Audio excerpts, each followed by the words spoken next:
Hello বন্ধুরা, কেমন আছো সবাই? ইতি তোমার ইন্দিরা আরও একটি ভ্লগে সবাইকে অনেক অনেক শুভেচ্ছা জানাই। আশা করি সবাই খুব ভালো আছো, আমিও ভালোই আছি। আজকে 2 তারিখ। আজকে আমরা সবাই মিলে কিন্তু ভোরবেলায় উঠে পড়েছি। হ্যাঁ, ওই যে তোমাদেরকে বললাম আগের ভ্লগেই যে বেলুন মঠ যাওয়ার কথা আমাদের, তো প্ল্যান রয়েছে। তো সেটাই হচ্ছে আজকের দিনটা। এই দেখো, 2 খ্যাপাকে নিয়ে আমরা সকালবেলায় ভোরবেলায় বিশেষ করে নাজেহাল অবস্থা। এক খ্যাপা তো উঠতেই চাইছে না, আর এক খ্যাপা তৈরি হতেই ব্যস্ত। তো চলো, এই খ্যাপা দেখো কেমন চুপকি মেরে শুয়ে রয়েছে। তো যাই হোক, আমরা অনেক ভোরবেলায় আজকে সবাই উঠে পড়েছি অন্ধকার থাকতেই। এখন 6টা 15, বুঝতে পারছো? তার মানে কত ভোরে উঠতে হয়েছে আমাদেরকে, প্রায় 4টে নাগাদ। যাই হোক, তো স্টেশনে চলে এসেছি সবাই একদম সুন্দর সেজে গুজে। তো আমরা রয়েছি আজকে অনেক কজন, যেমন ধরো আমি, সায়ন্ত, বাবা, মা, নানু আর আমার ছোট্ট লাড্ডু। তো আমরা এতজন মিলে আজকে যাচ্ছি ঘুরতে বেলুড় মঠে। তো চলো, আমাদের ট্রেন অলরেডি ছেড়েও দিয়েছে। তো এই ট্রেনটা আমরা ধরেছি ব্যান্ডেল থেকে। আসলে ব্যান্ডেলের পর গ্যালোপিন ছিল, ওই কারণে আমাদেরকে তো নামতেই হতো বেলুড়ে। তো ওই কারণে আমরা ব্যান্ডেল থেকে বেলুড়ে নেমে আবার এই দেখো এখন যাচ্ছি টোটো করে বেলুড় মঠ। তো আমরা অলরেডি পৌঁছেও গেছি। তো চলো, এখন ধীরে ধীরে এগোচ্ছি। তো অনেক বছর পর আবার সেই জায়গায়, অনেক বছর আগে আমি বেলুড় মঠে এসেছিলাম। এখন বেলুড় মঠের পরিবেশ অনেক বদলে গেছে। আগেও একই রকমই ছিল, কিন্তু আরও উন্নত হয়েছে ভেতরটা। তো ওই কারণে ভেবেছিলাম একবার না একবার আসবো। তবে আমাদের ইচ্ছা ছিল একটু ঠান্ডা ঠান্ডা থাকবে সেই সময় আসার, কিন্তু না, প্রচণ্ড গরম পড়ে গেছে। যতবারই আসি প্ল্যান করি কোথাও না কোথাও ঠান্ডা থাকতে থাকতে ঘুরে আসবো, যাতে বাইরে রোদে কষ্ট না হয়। কিন্তু না, কি আর করা যাবে, ওই কপালে যা থাকে সেই রোদের মধ্যেই বেরোতে হয়। তো কি করব, আর কিছু তো করার নেই। তাই বলে তো প্ল্যানটা বাদ দেওয়া যায় না। আর অলরেডি নানুকে নিয়ে এসেছিলাম এই বলেই যে বেলুন মঠে ঘুরতে নিয়ে যাব। আর আমাদের এই প্রোগ্রামটা করাও ছিল অনেক আগের থেকে। সায়ন্তর প্রচণ্ড শরীর খারাপ, তবুও ও আমাদের সাথে চলেও এসেছে। কিছু তো করার নেই, অনেক আগের থেকেই প্রোগ্রাম করে রেখেছিলাম যখন আমি তো যাবই, কিচ্ছু করার নেই। আর আরও একটা শুভ দিনও আছে, সেটা আজকে নয়, সেটা কালকে। সেটা কী দিন সেটা অবশ্যই তোমাদের সাথে শেয়ার করব। তো চলো, এই যে আমরা এখন কথা বলতে বলতে বেলুড় মঠে ঢুকেও গেছি। তো যেহেতু কালকেই ছিল ঠাকুর শ্রী শ্রী রামকৃষ্ণ পরমহংসদেবের জন্মতিথি, তো ওই জন্য আজকে বেশ ভিড়ও রয়েছে। আর বেশ সুন্দর মেলার মতোও বসে আছে। জানি না এটা সারা বছর থাকে কি না, তোমরা যারা জানো সেটা আমাকে অবশ্যই জানিও। তবে আমি আজকে এলাম, এইগুলো দেখে মনে হচ্ছে এটা মনে হয় কালকেই হয়েছিল, যেটা আজও চলছে। যাই হোক, তো আজকে এমনিও রবিবারও রয়েছে, এবং রবিবারে তো সবাই ঘুরতে এদিক ওদিক যায়ও, তাই না? তো আমরাও ওই জন্য চলে এসেছি। আর উদ্দেশ্যটা ছিল অ্যাকচুয়ালি কালকের দিনের জন্য। কালকে যেহেতু সোমবার আর আজকে রবিবার, বাবাকে বলে টোলে ফ্রি করে আজকেও চলে এসেছি। তো কি করা যাবে, এইভাবে কাজের ফাঁকেই একটু একটু করে ঘুরতে যেতেই হয়, না হলে সবার মন ভালো হয় না। এইভাবেই তো সব কিছু স্মৃতি হয়ে সারা জীবন মনের মধ্যে এক কোণায় থেকে যাবে, তাই না? তো সেই অনেক আগে আসা, আর এই আশা, এটা যে কত বছরের গল্প তা হিসেবে পাওয়া যাবে না, তাই তো? খাবে না? একটু দাও, দিয়ে বাবাকে দাও, মুড়ি দিয়ে খাবে। ও, 2টো প্যাকেট দিয়েছে তো, বাবা মুড়ি দিয়ে খাবে না? বোধে খা, প্রসাদ, ঠাকুরের প্রসাদ, একটু খা দেখ। তাই বসে পড়লো, দাও। আস্তে আস্তে, ব্যাস ব্যাস ব্যাস ব্যাস। যাই হোক, এখন আমরা একটু বসে একটু ফ্রি হয়ে আবার উঠে পড়লাম ভোগ খাওয়ার উদ্দেশ্যে। তো আস্তে আস্তে যেতে যেতে এদিক ওদিক ঘুরে তাকিয়ে দেখছি, আর মনের ভেতরটা যে কতটা শান্তির সেটা বলে বোঝাতে পারবো না। এত শান্তি লাগছে, মনে হচ্ছে এখানেই সারাদিনটা এমনিই কাটিয়ে দেওয়া যাবে। এত রোদ, এত গরম, এত কষ্ট করে যে এলাম, সেটা এক নিমেষে যেন মন থেকে চলে গেল, আর সেই কষ্টটাই নেই। তো চলো, এখন আমরা যাচ্ছি আস্তে আস্তে ভোগের যেখানে লাইন দিতে হয় ঠিক সেখানে। তো প্রচণ্ড রোদ, তোমরা দেখতেই পাচ্ছ। ওই জায়গাটায় বসে বেশ ভালো লাগছিল। আর নানু আমাদের বেশ খেলায় মগ্ন হয়ে গেছে। ও তো ওর যে খেলাগুলো ছিল সেগুলো নিয়ে চলেও এসেছে। এসে ব্যাগে করে নিয়ে ঠিক এখানে বসে, ওই দেখো দূর থেকে সায়ন্ত ওকে নিয়ে খেলছে। আসলে ও কটা মাছের সেট কিনেছিল, তো ওই সেটগুলো নিয়ে এখন বসে পড়ছে সব জায়গায়, যেখানেই পারছে সেখানে মাছ ধরতে। যাই হোক, এখানে চারিদিকে জলও দেখছে, ওর বেশ মজাও লাগছে, আর আমারও চোখটা দেখে ওকে জুড়িয়ে যাচ্ছে। যাই হোক, চলো এখন চারিদিকটা তোমাদেরকে ঘুরে ঘুরে একটু দেখাই। আর ভেতরের দিকে দেখো, কোনো এক মহারাজ যিনি দাঁড়িয়ে রয়েছেন। তো চলো, এখন এই প্রসাদের টোকেন দিয়ে গেল, এবার আস্তে আস্তে ভেতরের গেটটা খুলে দেবে। তো প্রচণ্ড লাইন পড়েছিল।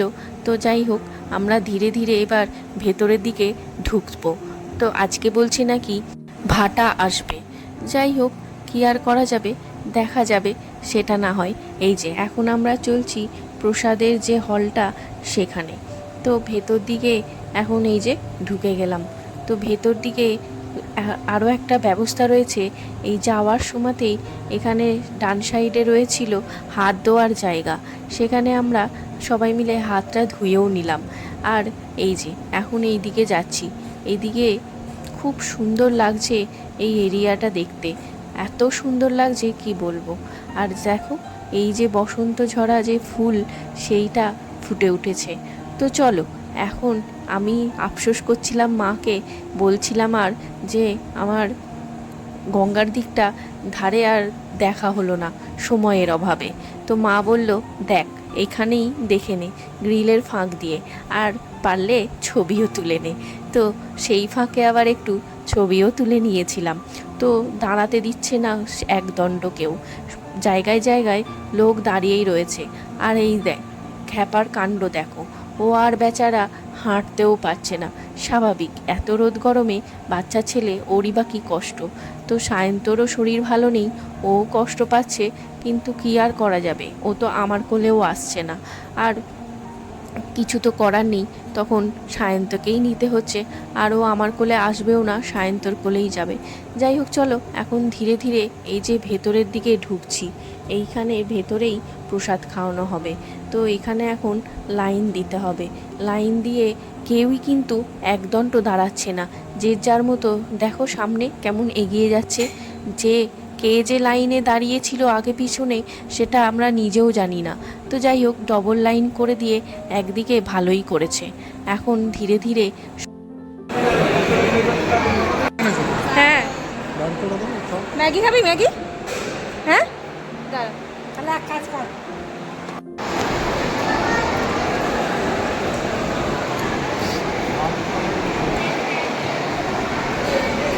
হ্যাঁ ভাত ডাল আর সবজি একটা।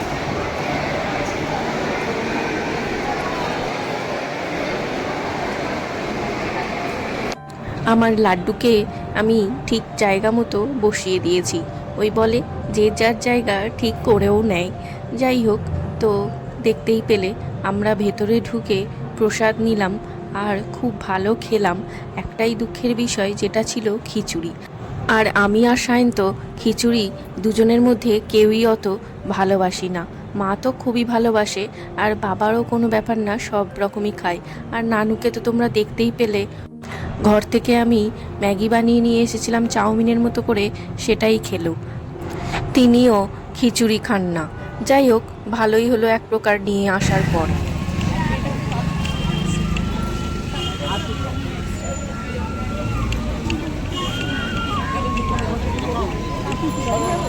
কি বলছো মা?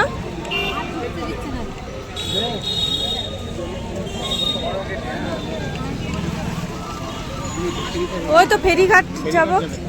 কত দূর এখান থেকে জানো?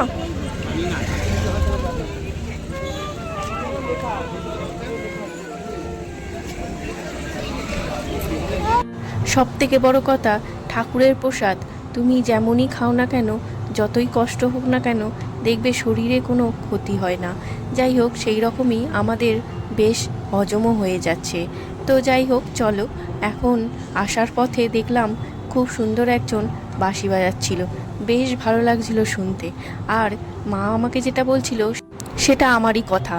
আসলে আমি ভেবেছিলাম ভোগ খেয়ে হয়তো ভেতরে একটু বসবো, কিন্তু না, বাইরে দিয়ে সিকিউরিটি দাঁড়িয়ে পড়েছে আর ভেতরে ঢুকতে দেবে না। আর যেটা হলো, আমার একদমই ভালো লাগলো না যে নিয়মটা, সেটা হচ্ছে ভোগ খাওয়ার পর তুমি ব্যাকে আসতে পারবে না, তোমাকে পেছনের গেট দিয়ে বেরিয়ে যেতে হবে। তো যাই, সেটাই আমার একটু খারাপ লাগলো। পৌঁছেইছি অনেক লেটে, তার উপর 10 থেকে 15 মিনিট হাতে সময় ছিল। কোন দিক দিয়ে আসছে? কি জানি, এই দিক দিয়ে আসছে, এই দিক দিয়ে। এই দিক দিয়ে আসে পরে মনে হচ্ছে যেন ওই দিক দিয়ে যাচ্ছি, তাই তো? হ্যাঁ, মনে হচ্ছে না চলছে, হ্যাঁ, কিন্তু ওই জলটা ওই দিক দিয়ে আসছে।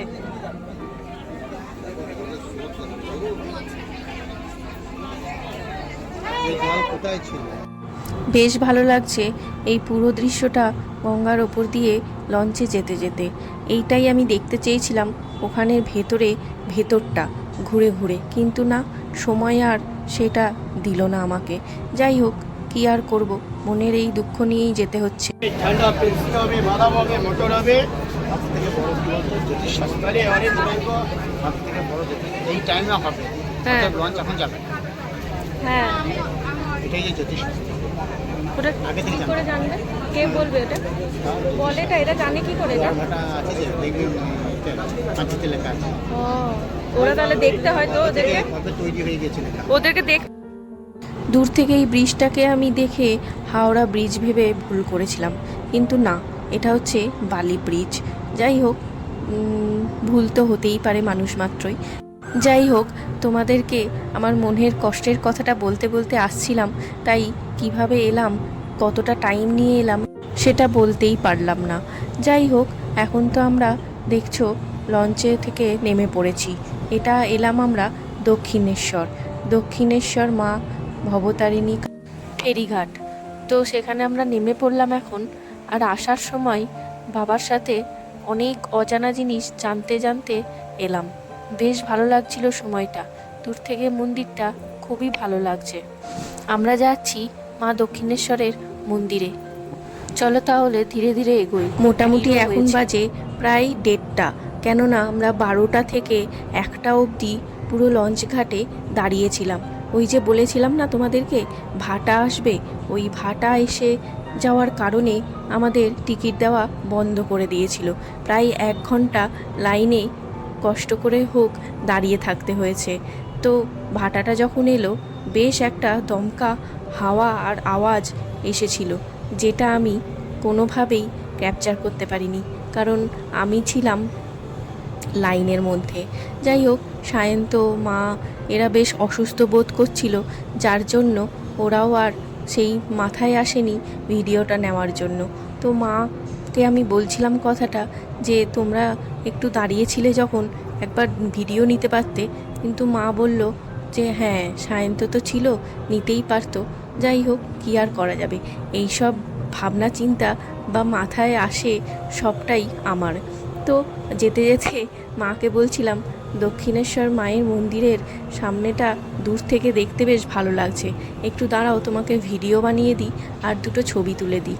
তো যাই হোক, কথা বলতে বলতে দেখো অনেকটা দূর চলেও এলাম। রাস্তা দিয়ে অনেকটাই হাঁটতে হচ্ছে এখন। তো সায়ন্তর কোলে নানু উঠে পড়েছে অলরেডি। বাচ্চা ছেলে, এত রোদ গরম আর নিতে পারছে না, সত্যি প্রচণ্ড রোদ গরম।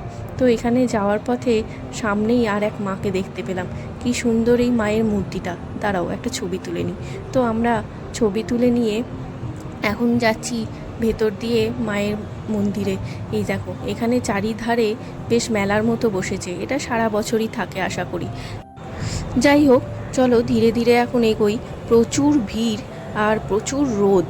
যাই হোক আপাতত নানু কোল থেকে নেমেছে। ওই বেলুড় মঠ থেকে খেয়ে বেরোনোর সময় সায়ন্তর কোলে নানু উঠতে চাইছিল। যাই হোক বাবা কোনো রকম ভুলিয়ে ভালিয়ে হাত ধরে গল্প করতে করতে নিয়ে গেল। দেখতে তো পাচ্ছে সায়ন্তর কষ্ট হচ্ছে, কি আর করা যাবে, সেও বাচ্চা মানুষ, কিছু তো করার নেই। আর নানুর তো এখানে এসে বেশ ভালো লাগছে, বেশ মেলা দেখতে পাচ্ছে আর খালি খালি বলছে। তো এখন আমাদের টার্গেট হচ্ছে একটু ঠান্ডা জল বা কিছু খাওয়ার, তো মাও বারবার বলছে। যাই হোক কষ্ট তো আমারও হচ্ছে, কিছু করার নেই, সবার কষ্টই হচ্ছে। এখন চলো ধীরে ধীরে আমরা এগোই। জানি না মায়ের দর্শন পাবো কি না, পুজো দিতে পারবো কি না। অবশ্য এক জায়গা থেকে তো আমরা অলরেডি চলেও এসেছি খাওয়া দাওয়া সেরে, এখন দেখা যাক। তার আগে চলো একটু ঠান্ডা জল টল বা কিছু খেয়ে নিই। আমরা এখন দক্ষিণেশ্বরের মন্দিরে দাঁড়িয়ে আছি। এই যে গেট বন্ধ, ক্লান্ত, খুব বরফ পড়ে গেছি, যা তা সবাই খুব খারাপ, খুব গরম পড়েছে, অবস্থা খারাপ, কাল রাত থেকে গরম পড়েছে খুব।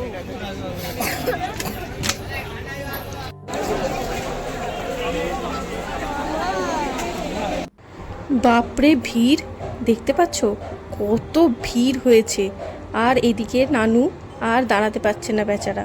যাই হোক এখন গেট খুললো, গেটটা নাকি বন্ধ ছিল। যাই হোক কী কারণে বন্ধ ছিল সেটা ঠিক বুঝলাম না। ও আসলে ওই যে বেরোচ্ছে যারা, ওইটার জন্যই মনে হয়, মানে কিছু ভিড় হয়েছিল, বেরোচ্ছিল ভেতর থেকে, আর সামনে যেগুলো গেটের বাইরে ছিল তাদেরকে ঢুকতে দিল আর কি। ভালো একদিকে এটা।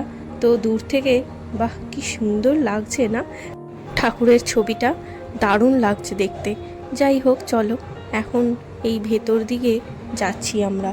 এই দিকটা হচ্ছে মেন গেট দিয়ে ঢুকে, এই দিকটা আর একটা বড় গেট রয়েছে ওই ভেতরে ঢোকার জন্য মন্দিরের। যাই হোক প্রচণ্ডই ভিড় আর প্রচণ্ডই রোদ গরম। কোথায় চলো দেখে আসি।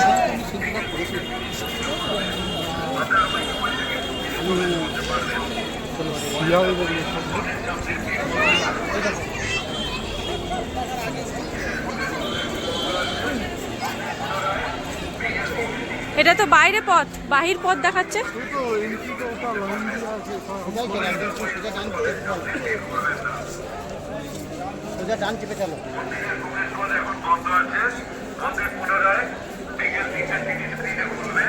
ওটা কি পুজো দিতে ঢুকছে লাইন, ওটা না এমনি দেখতে ঢুকছে লাইন ওইখানে যেটা? না না আমি কি বলছি, না দর্শন পেলাম না এখানেও। দর্শন না পাওয়ার জন্যই আর কি এই দিকটায় ঘুরে ঘুরে একটু দেখে নিচ্ছি। ওইদিকে ঘাটের দিকে গেছিলাম, দেখলাম সবাই গঙ্গা স্নান করছে, আর এই দিকটায় এখন ঘুরে ঘুরে দেখে আসছি। কি করব, এসেছি যখন চারিদিকটা একটু দর্শন করেই যাই। মায়ের দর্শন তো পেলাম না। যাই হোক আসলে ওই অ্যানাউন্স করছিল, তোমরা হয়তো শুনতে পেয়েছো, যে 3:30 পর আবার মন্দির খোলা হবে। তো এখনকার নিয়মগুলো দেখছি বড্ড বাজে করে দিয়েছে। যাই হোক কি আর করা যাবে। আগে যখন এসেছিলাম বহু বছর আগে, একবারই এসেছিলাম, একবার না দুবারে এসেছিলাম, তখন ভেতরটাই ঢোকা যেত। কিন্তু মায়ের মন্দির বন্ধ থাকলে, গেট বন্ধ থাকলে কি হবে, ভেতরে তুমি ঘুরে আসতে পারো। কিন্তু এখন দেখছি পুরো বাইরে থেকেই বন্ধ করে দিয়েছে। দেখো কত লাইন হয়েছে, চারিদিক লাইন রয়েছে। আসলে সবাই অপেক্ষা করছে মাকে পুজো দেওয়ার জন্য। আমাদের তো পুজো দেওয়ার চিন্তাভাবনা কিছু করে আসিনি, আর ভোগ প্রসাদ খেয়েও নিয়েছি। ওই কারণে আর দাঁড়িয়ে থাকতে পারলাম না। আর যা রোদ গরম, আর নানুকেও নিয়ে এসেছি সঙ্গে, কষ্ট হবে। বাবা তাই বলল দাঁড়িয়ে কাজ নেই, চ আমরা ফিরে যাই। যাই হোক আজকে ফিরে যেতে হলো, কোনো এক সময় এসে পুজো দিয়ে যাব মাকে, যদি মা টানে। তো চলো এখন মনের এই বাসনা নিয়েই এগিয়ে যাচ্ছি আমরা সবাই মিলে। তো এই সামনেই 5-7 মিনিটের রাস্তা হেঁটে আমরা অটো ধরবো। এই যে আমরা অটো ধরে নিয়েছি, সেই যে দূর থেকে দেখাচ্ছিলাম তোমাদের লঞ্চ থেকে বালি ব্রিজটা, সেইটার উপর দিয়ে এখন যাচ্ছি আমরা স্টেশন। তো এই ট্রেনে চেপে পড়েছি অলরেডি। তো আজকের মতো ব্লগটা এখানেই শেষ করছি। তোমাদের কেমন লাগলো অবশ্যই জানিও। ভালো লাগলে একটা লাইক করো। সবাই ভালো থেকো, দেখা হবে আবারও পরের একটা ব্লগ নিয়ে।